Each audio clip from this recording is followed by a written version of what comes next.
Boa tarde, gente. Vamos dar início à nossa revisão dos primeiros anos da Escola Santos Dumont. Então, essas são as 10 questões da prova e seus temas, né? E o seu valor, a pontuação de cada questão. Então, a primeira questão é sobre ligações químicas, a segunda, ligações covalentes, formas moleculares, a terceira, quarta, geometria molecular, quinta, polaridades, 6, interações intermoleculares, sétima, funções orgânicas, 8, 9 e 10, todo o assunto, que cada questão vai valer, não é? 6 pontos. E 8, 9 e 10 também 6 pontos. Então vou comentar um pouco sobre cada uma questão, né, e aproveitar e revisar os temas. Então, ligações químicas são 3 teorias, né, que explicam a característica, né, o comportamento dos átomos nos materiais. Então, vocês têm que saber identificar, né, qual material tem o seu tipo de interação, o tipo de teoria que descreve. Então, a gente começa pelo covalente. Então, a gente pode citar, por exemplo, os materiais como papel, como papelão, como plástico. São materiais geralmente bem flexíveis e que são sensíveis ao fogo, né? Eles sofrem transformação em contato com o fogo. Então são materiais bem flexíveis, com exceção, obviamente, do diamante.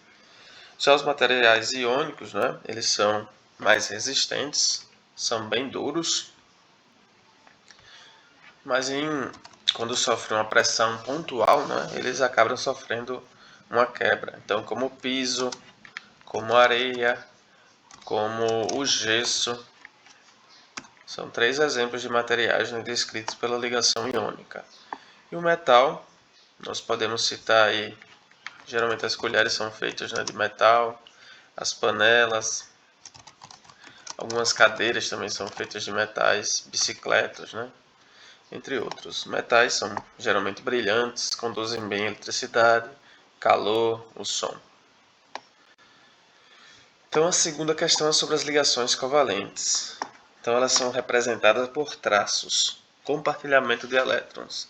Então o C, que representa o átomo de carbono, ele precisa ter 4 vizinhos. Então ele é representado por 4 traços, em que cada traço possui 2 elétrons, totalizando, né, a soma de todos os elétrons ao redor que são compartilhados, né, 8 elétrons, dentro da régua do octeto. Já o nitrogênio, ele precisa fazer 3 ligações, ter 3 vizinhos. Então, para completar os seus 8, ele precisa ter 2 pontinhos em cima, 2 elétrons não ligantes. Já o oxigênio, ele só necessita fazer 2 ligações, mas em contrapartida ele terá 2 pares de elétrons.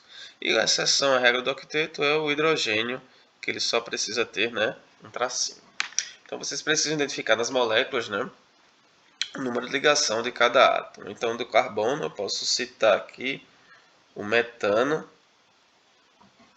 que o carbono faz ligações com 4 hidrogênios. Esse é o metano. Então, veja que o carbono tem 4 tracinhos, 4 ligações, e o hidrogênio só tem um tracinho, uma ligação.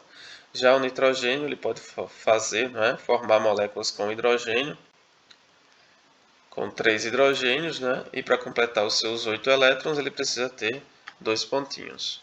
Já o oxigênio, essa aqui é a molécula da amônia. E aqui, o oxigênio com o hidrogênio forma a molécula da água. E o hidrogênio com outro hidrogênio, né, forma o gás hidrogênio. Então, o carbono, 4 ligações, o nitrogênio, 3 ligações, o oxigênio, 2 ligações e o hidrogênio, uma ligação, assim como pode ser visto nas outras moléculas. Então, como é que representamos as moléculas? Então, podemos representar as moléculas na fórmula estrutural. E aqui eu vou fazer um exemplo. Como o gás etano tem 2 carbonos. Lembre, os carbonos precisam ter 4 tracinhos ao seu redor, formando as suas 4 ligações covalentes. Então eu tenho um hidrogênio, 2, 3, 4. Então na estrutural você consegue ver a ligação. É desenhado a ligação. O próximo tipo de representação é chamada de molecular, em que eu só preciso contar quantos átomos existem na molécula e representá-los numericamente. Então a molécula do etano aqui, por exemplo, tem 2 carbonos, então seria C2, um 2 e 1, subscrito, né, pequenininho, e 6 hidrogênios, né, ao seu redor, e ficaria C2H6. Essa é a segunda representação. Já a terceira representação é chamada de Lewis, em que você troca os bastões, né, da representação estrutural e você coloca os pares de elétrons. Então, vou fazer aqui a representação também do etano, colocando 2 carbonos e ao seu redor 4 pares com 2 bolinhas. Então, aí estão os elétrons conectados, né, com quem? Com os hidrogênios. Você vai e completa com hidrogênio. É bem similar ao estrutural, a única diferença é que você troca os traços, né, por bolinhas, que são os elétrons de Lewis. A próxima representação é chamada de bastão, em que uma forma simplificada, que só é somente necessário, né, desenhar como os carbonos estão ligados. Então, no etano são 2. Então, para conectar dois pontos, você gera uma reta. Então, esse carbono aqui na ponta é esse carbono conectado com 3 hidrogênios. Então, aqui eu tenho um carbono e também tem 3 hidrogênios. E esse outro carbono também tem 3 hidrogênios. Então, aqui seria um CH3 e aqui seria um CH3. E eu acabei, não é, entrando na quinta representação. Essa quinta representação é chamada de condensada, em que eu não preciso mostrar os tracinhos, e sim condensar a molécula, uma forma abreviada. Então, se a gente pegar, por exemplo, a estrutural do etano, CH3, você pode escrever CH3. E do outro carbono, CH3. CH3. Então, você precisa, né, reconhecer esse tipo de representação. Vamos lá. Questão 4. A questão 4 é sobre as geometrias, né? Como as moléculas se apresentam no espaço. Geometria molecular. Então, como as moléculas se apresentam no espaço. Então, vamos pegar o exemplo do metano. O metano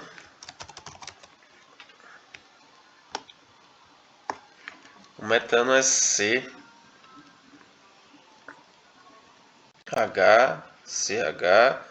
E para representar uma fórmula tridimensional, para você ter a noção da geometria formada, você faz as cunhas fechadas e abertas, saindo do plano da tela e entrando no plano da tela, né, do vídeo.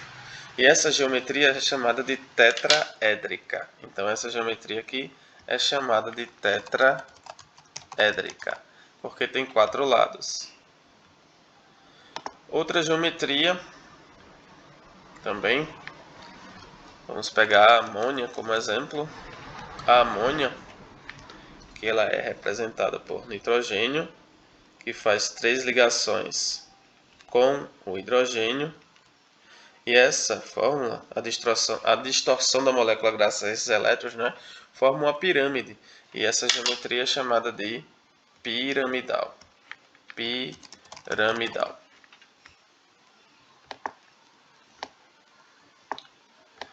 Outro tipo de geometria, a gente, por exemplo, pegar a molécula da água. Já a molécula da água,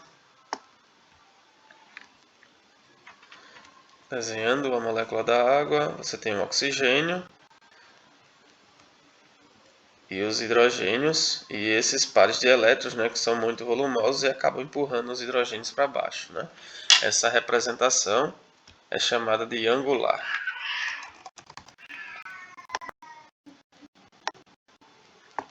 Outro tipo de ligação, eu posso pegar aqui a molécula do metanal, é um aldeído. Um aldeído também utilizado, né, muito utilizado como conservante de cadáveres, conhecido como formol. Então, o metanal ele tem um carbono, uma dupla ligação com o oxigênio, e para completar as 4 ligações, ele faz essas duas últimas, né, com o hidrogênio. É um plano, então é chamado de trigonal, porque é um triângulo no plano, trigonal planar, ou simplesmente trigonal. E a próxima representação, a mais simples, né? Vou colocar aqui, por exemplo, o gás hidrogênio. O gás hidrogênio ele tem 2 átomos de hidrogênio. Então, escrevendo, esse é o gás hidrogênio e a geometria é linear. Então, vocês precisam identificar, não é, nas moléculas a sua geometria. Então, a quinta questão, vamos falar um pouco sobre a polaridade.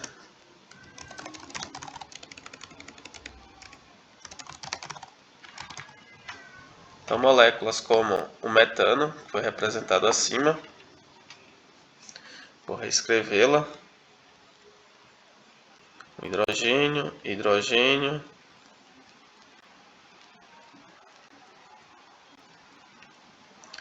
Então você imagina, né, que esses 4 ao redor vão tentar puxar esse Czinho. Então esses 2 puxam para esse sentido e esses 2 de baixo puxam para esse sentido. Então esse carbono ele não consegue se mexer. Então essa molécula aqui ela é classificada como apolar. E se eu escrever uma molécula, se eu substituir o hidrogênio com cloro por cloro, né? Então Cl foi colocado no lugar do hidrogênio. Eu vou reescrever a molécula agora com cloro. Essa molécula agora será o clorometano. Então você tem algo mais forte que vai puxar para cá, né, gerando uma força maior para esse lado. E esses 2 pequenininhos, né, vão ter uma força menor. Se vai ter uma força menor, vai ter uma região rica em elétrons. Então essa molécula aqui será polar. Então eu posso citar que o metano, escrito como CH4, será apolar. Então se eu escrever outra molécula como C3, não é? Também será apolar. Então se eu escrever também uma molécula maior ainda, com 4 carbonos na sua forma bastão, 1, 2, 3, 4, também será apolar. Então se eu escrever aqui C3OH, por ter o oxigênio, será uma molécula polar. E se eu escrever uma molécula maior ainda, C3CH2OH, ela também será uma molécula polar por causa do oxigênio, que vai puxar os elétrons para si. E se eu escrever uma molécula maior ainda com 1, 2, 3, 4, 5, e escrever um OH aqui na ponta, escrever um OH aqui embaixo, também será uma molécula polar. Então essa foi a primeira parte do nosso vídeo. Agradeço aí por vocês terem assistido e eu vou continuar no próximo vídeo. Valeu, gente. Abraço.